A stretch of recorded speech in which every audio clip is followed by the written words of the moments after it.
Welcome friends, this is Mayank Rajesh and you are watching Info and Study. Friends, we are doing study of medieval period and in this segment we are into early medieval phase. देखिए हम पूर्व मध्य काल में हैं। आज का हमारा जो टॉपिक होगा वो कश्मीर से रिलेटेड होगा बेसिकली, और जिसमें हम कश्मीर का को जानने का जो एक महत्वपूर्ण सोर्स है, सबसे महत्वपूर्ण सोर्स या स्रोत जिसे कहते हैं राज तरंगिणी जो है कल्हड़ का, उसके बारे में हम जानकारी हासिल करेंगे। देखिए इसके पहले जब हम मेडिवल हिस्ट्री की शुरुआत हमने की थी तो मैंने आपको बताया था कि हर्षवर्धन के बाद का जो समय था, यानी हर्षवर्धन जो हमने एंशिएंट हिस्ट्री में पढ़ा था, हर्षवर्धन को जिनका कार्यकाल 606 एडी से लेकर 647 एडी तक चला, और उसके बाद का जो समय है, यानी कि यह माना जाता है कि 7वीं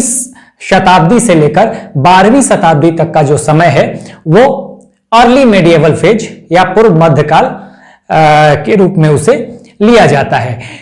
कई बार एग्जाम में मैंने पहले भी बताया है कि एग्जाम में जनरली ये ऑप्शन देता है कि जो पूर्व मध्यकाल है उसका पीरियड क्या है, तो उसमें कभी एग्जाम में आपका ऑप्शन रहेगा 7th to 12th सेंचुरी और कभी 8th to 12th सेंचुरी, यानी कभी आपको मिल जाएगा 7वीं शताब्दी से लेकर 12वीं शताब्दी तक और कभी मिल जाएगा 8वीं शताब्दी से लेकर 12वीं शताब्दी तक। तो दोनों सही है, कोई एक ऑप्शन होगा, जो भी ऑप्शन होगा आप वो ऑप्शन आंसर में कर देंगे। लेकिन सामान्य तौर पे हर्षवर्धन के बाद का जो समय है 647 एडी के बाद से लेकर 12वीं शताब्दी तक का समय हम पूर्व मध्यकाल के रूप में लेते हैं। और जब हम पूर्व मध्यकाल को पढ़ रहे थे तो वहां पर मैंने पहले आपको बता दिया था कि मेडिएवल पीरियड जो है उसको हमने सुविधा की दृष्टि से बांट दिया था।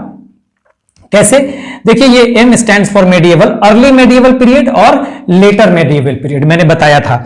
और यहीं पे हमने बताया था कि अर्ली यानी पूर्व मध्यकाल और लेटर मध्यकाल।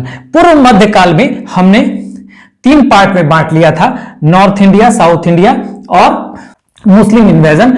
और उसके बाद फिर बाद वाला जो मध्यकाल है उसमें हमने दिल्ली सल्तनत, डी स्टैंड्स फॉर दिल्ली सल्तनत, और उसके बाद मुगल्स। ठीक है, यहां हमने ये आपको बता दिया था कि हर्षवर्धन के बाद जो है वो कई राजपूत वंश यहां पर आपको देखने के लिए मिलेंगे नॉर्थ इंडिया में। ठीक है, और राजपूत वंश में हमने बता दिया था कि जो मुख्य राजपूत वंश थे, हमने डिटेल पढ़ाई भी कर लिया है उसका।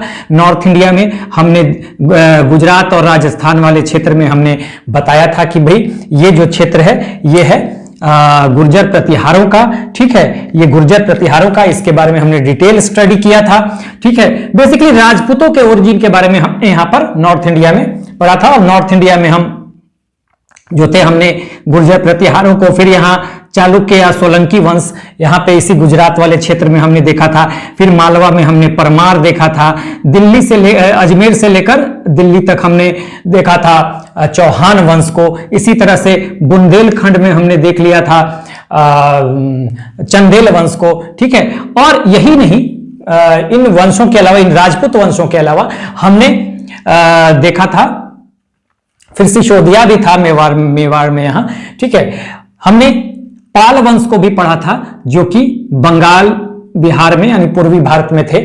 ठीक है, और बेसिकली क्या था कि पालों के बारे में मैंने बताया था कि पाल जो थे वो राजपूत थे या नहीं थे वो डिबेटेबल है, लेकिन ये बौद्ध धर्म के स्टॉन्च फॉलोअर थे, ये हमें पता है। तो चूंकि ये राजपूत पीरियड में ये घटनाएं हो रही थी और हर्षवर्धन के बाद उत्तर भारत में कई राजपूत वंश एक्टिव थे, तो इनको हमने देख लिया था। और इसके अलावा देखिए कन्नौज में गढ़वाल वंश को भी हमने पढ़ा था यहाँ पे कन्नौज में। और यही कन्नौज में मैंने बताया था, जब गढ़वाल वंश को हमने पढ़ा था कन्नौज में, तो ये भी देख लिया था प्रमुख राजपूत वंश कन्नौज में। ठीक है, ये गढ़वाल वंश मान लीजिए यहाँ पे कन्नौज में था। और मैंने ये बताया था कि कन्नौज के लिए ट्राइपार्टाइट स्ट्रगल हुआ था, तो त्रिपक्षीय संघर्ष हुआ था किसके किसके बीच में। तो मैंने ये बताया था कि देखिए यहां पर गुर्जर प्रतिहार थे, ये पाल यहां पे थे पूर्वी भारत में ये, और फिर दक्षिण भारत की एक शक्ति राष्ट्रकूट, ये तीनों भिड़ते हैं कहां के लिए? कन्नौज के लिए। यही जो कन्नौज है के मैंने लिखा, ये कन्नौज के लिए भिड़ते हैं। और फिर इनमें ट्राइपार्टाइट त्रिपक्षीय संघर्ष होता है, जहां पे गुर्जर प्रतिहार जो है उनकी विजय होगी। तो यही देखिए ये कन्नौज है कि जहां पे लिखा हुआ है मैंने, गुर्जर प्रतिहार राजस्थान और गुजरात वाले क्षेत्र से, पाल पूर्वी भारत बिहार बंगाल वाले क्षेत्र से, और राष्ट्रकूटा इस दक्षिण भारत से। ये तीनों इस कन्नौज के लिए संघर्ष करेंगे, ट्राइपार्टाइट स्ट्रगल हमने देख लिया था।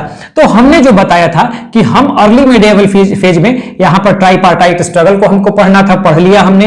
यहीं पे हमको जो प्रमुख राजपूत वंश और राजपूतों के समय जो कुछ जैसे पाल वंश जो कि डिबेटेबल है, इसके बारे में भी हमने अध्ययन कर लिया था।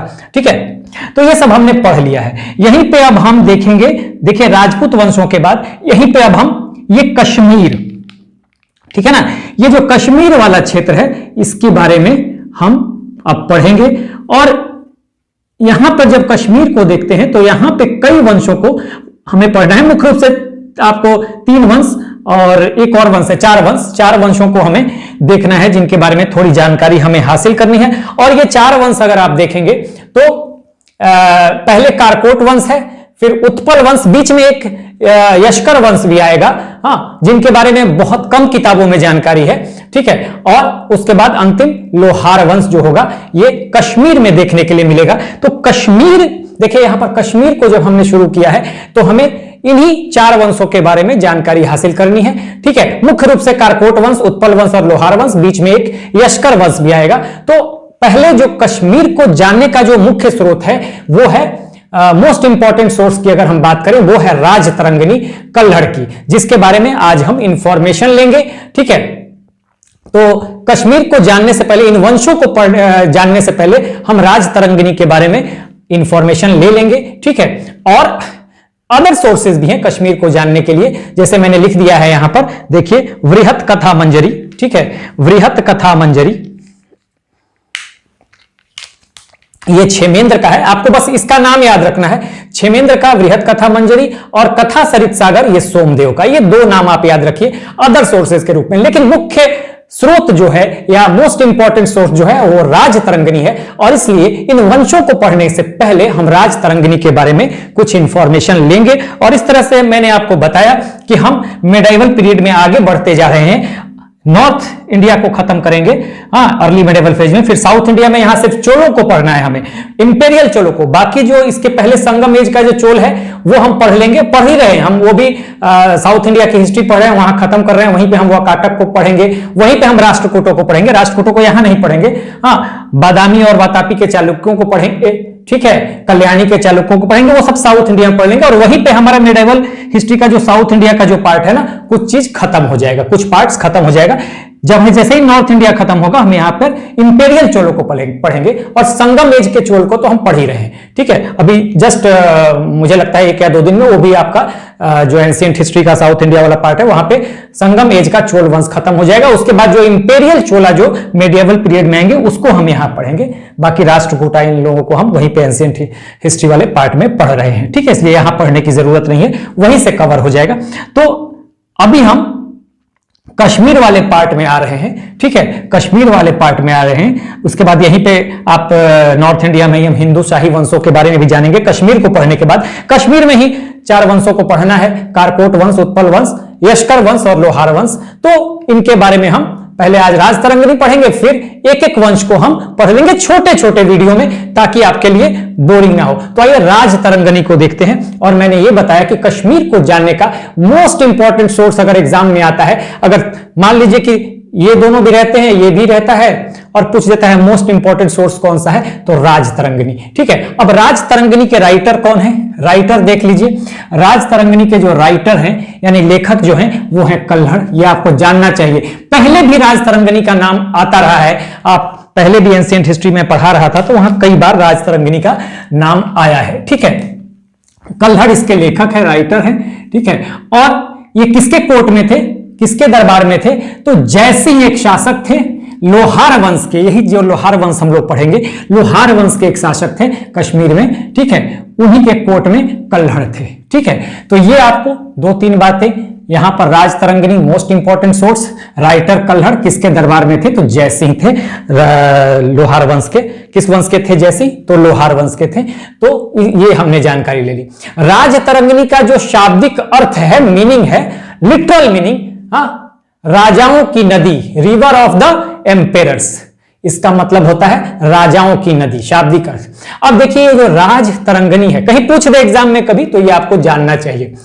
8 पार्ट में है, 8 पार्ट में, इसी पार्ट 8 हिस्से में है, भाग में है, पार्ट में है। भाग को हम यहां पे तरंग कह रहे हैं, राज तरंगिणी। भाग को ही तरंग, तो कहीं ये पूछ दे कि कितने तरंगों में है, तो 8 तरंगों में है। ठीक है, अब देखिए यहां पे जानने वाली ये बात है कि ये 8 तरंगे में है। ठीक है, उसका एक चीज और है कि राज तरंगिणी है किस लैंग्वेज में, तो संस्कृत में है। देखिए यहां पे संस्कृत में राज तरंगिणी है, ये आपको जानना चाहिए। ठीक है, और इसमें क्या है, कश्मीर की हिस्ट्री है, कब से कब तक का, प्राचीन से लेकर 12वीं शताब्दी तक का। देखिए मेडिएवल पीरियड में, अर्ली मेडिएवल फेज में यहां पर हम हैं।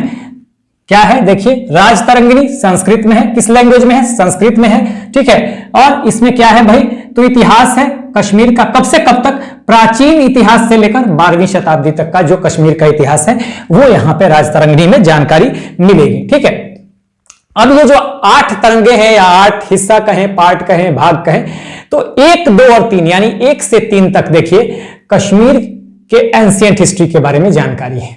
यहां पे प्राचीन भारत के, प्राचीन कश्मीर के बारे में जानकारी है। ठीक है, और उसके बाद 4 से लेके 6 यानी 4, 5, 1, 2, 3, 1 से 3 एंशिएंट हिस्ट्री कश्मीर के बारे में जानकारी है।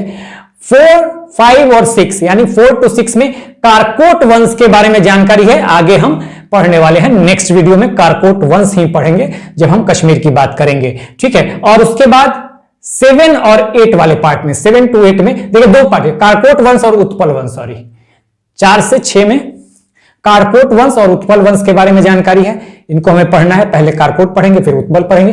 और 7 से लेकर 8 में यानी 7 और 8 तो ये हो जाएगा लोहार वंश। देखिए ये 8 पार्ट खत्म हो गए, 1, 2, 3, 4, 5, 6 और 7, 8, 3 यहां और 2 यहां, तो लोहार वंश आपको 7 से 8 वाले पार्ट में है, ये आपको जानना चाहिए। ठीक है, अब देखिए अगर हम बात करें यहां पर कि इस राज तरंगिणी में 78, 26 श्लोक हैं। कई बार एग्जाम में आ जाता है कितने श्लोक है, तो अप्रोक्सीमेट वो देता है। ठीक है, स्टेट सर्विसेज में देगा, अगर देना भी होगा तो, यूपीएससी में तो नहीं देगा, तो करीब 8000 दे देता है।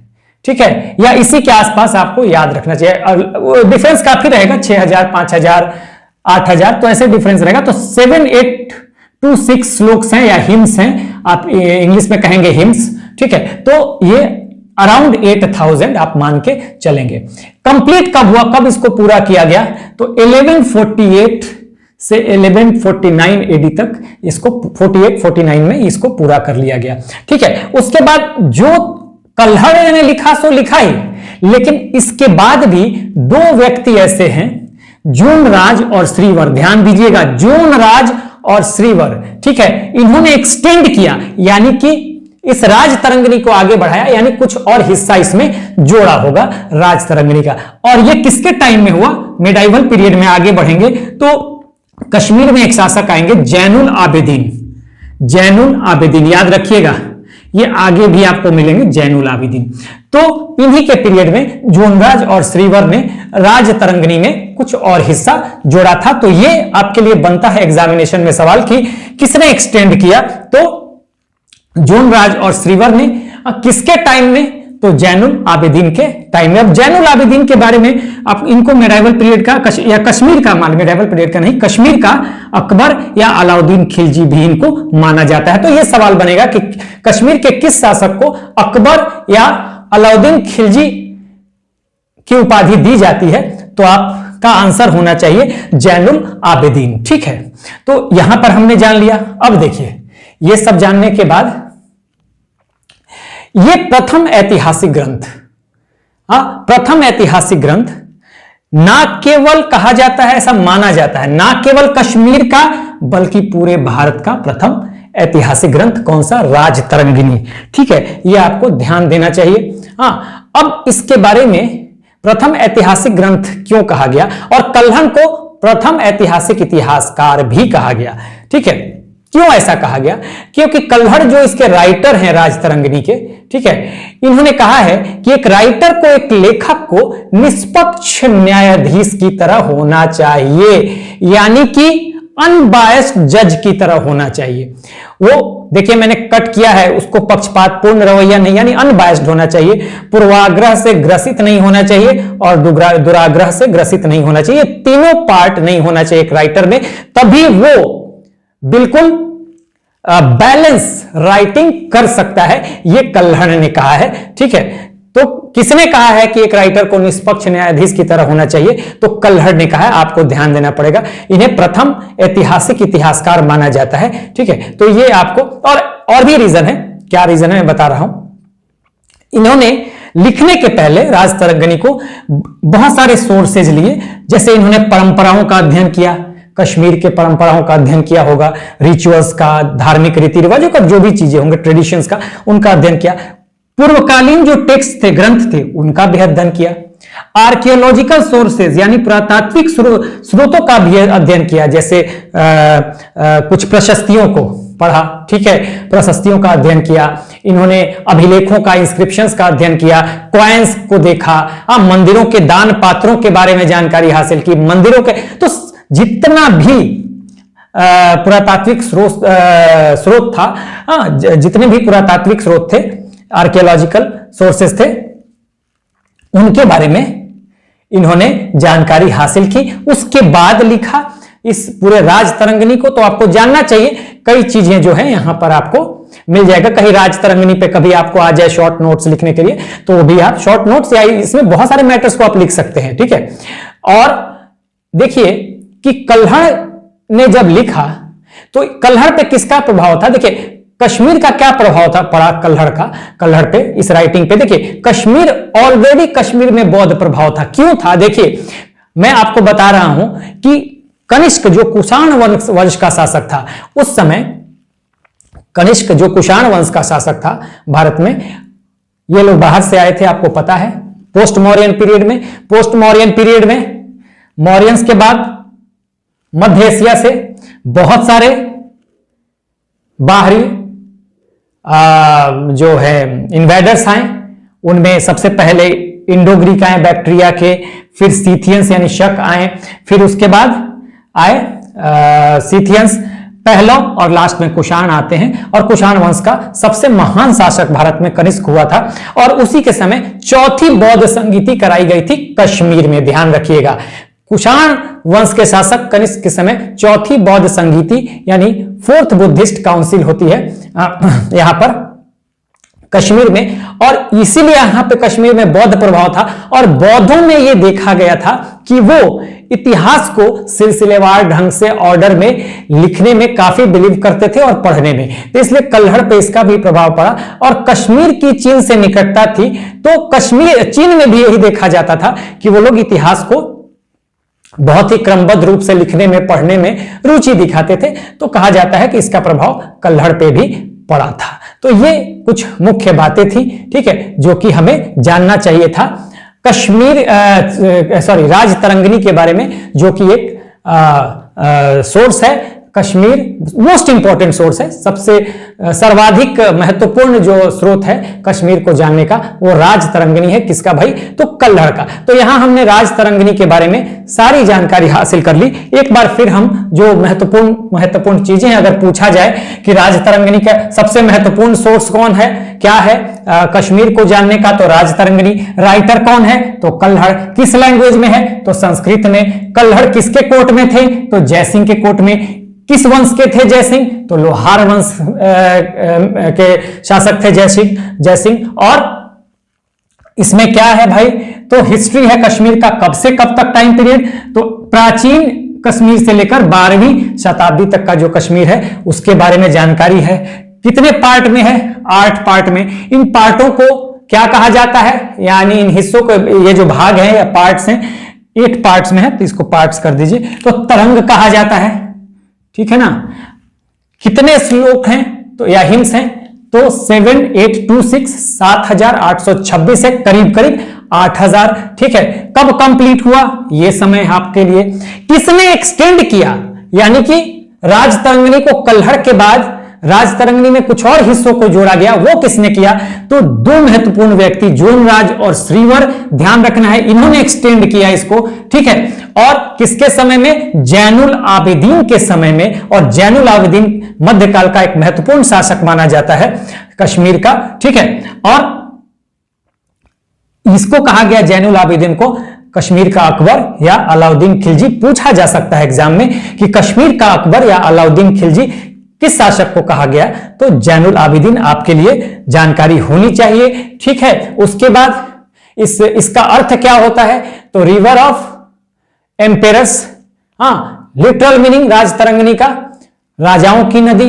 1 से 3 तक में कश्मीर के, प्राचीन कश्मीर का इतिहास है, जबकि 4 से 6 भाग में या तरंगों में कारकोट वंश की चर्चा है, और जबकि 7 से 8 में कारकोट वंश और उत्पल वंश दोनों की चर्चा है। 4 से 6 पार्ट में कारकोट वंश और उत्पल वंश दोनों की चर्चा है, जबकि 7 से 8वें भाग में लोहार वंश की चर्चा है। 7th to 8th पार्ट में लोहार वंश की चर्चा है, ठीक है। और इसमें इसको प्रथम ऐतिहासिक ग्रंथ माना गया, कश्मीर का नहीं पूरे भारत का। राइटर जो कल्हड़ हैं, इनको प्रथम ऐतिहासिक इतिहासकार माना गया। ऐसा क्यों? क्योंकि इनका मानना था कि एक राइटर को निष्पक्ष न्यायाधीश की तरह, यानी अनबायस्ड जज की तरह होना चाहिए, उसका रवैया पक्षपातपूर्ण नहीं होना चाहिए, वो पूर्वाग्रह से ग्रसित, यानी कि किसी के बारे में अगर ओपिनियन बना लिया, पूर्वाग्रह का मतलब कि अच्छाई है, तो वो हमेशा चाहे गलत करे या अच्छा करे, आपके दिमाग में बैठा हुआ है कि वो आदमी अच्छा है या बुरा है। अगर बुरा है तो बुरा है, अच्छा है तो, ये पूर्वाग्रह बना दिया था। ऐसा नहीं होना चाहिए।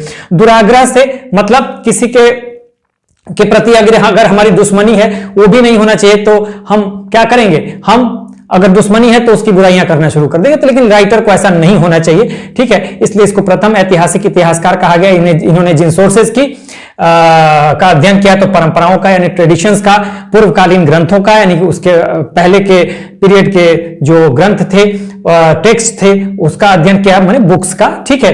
और पुरातात्विक सोर्सेज का भी अध्ययन किया, प्रशस्तियों का, और उसके अलावा आपको अभिलेखों का, इंस्क्रिप्शंस का, ठीक है, कॉइन्स का, मंदिरों के दान पात्रों का, और जो पुरातात्विक स्रोत अवेलेबल थे उस समय, उसका अध्ययन करने के बाद ही इसने बहुत रिसर्च करने के बाद कल्हड़ ने ये राजतरंगिणी लिखी। इसलिए इसको प्रथम ऐतिहासिक इतिहासकार भी माना जाता है। और इस ग्रंथ को कश्मीर का ही नहीं बल्कि पूरे भारत का प्रथम ऐतिहासिक ग्रंथ के तौर पर इसे देखा जाता है, ठीक है। और कल्हड़ पर जो प्रभाव पड़ा, कश्मीर में बौद्ध प्रभाव था तो उसका प्रभाव कल्हड़ पे पड़ा, क्योंकि मैंने ये बता दिया कि कुषाण वंश के शासक कनिष्क के समय चौथी बौद्ध संगति होती है, तो कश्मीर पे बौद्ध प्रभाव था, उसका भी प्रभाव रहेगा।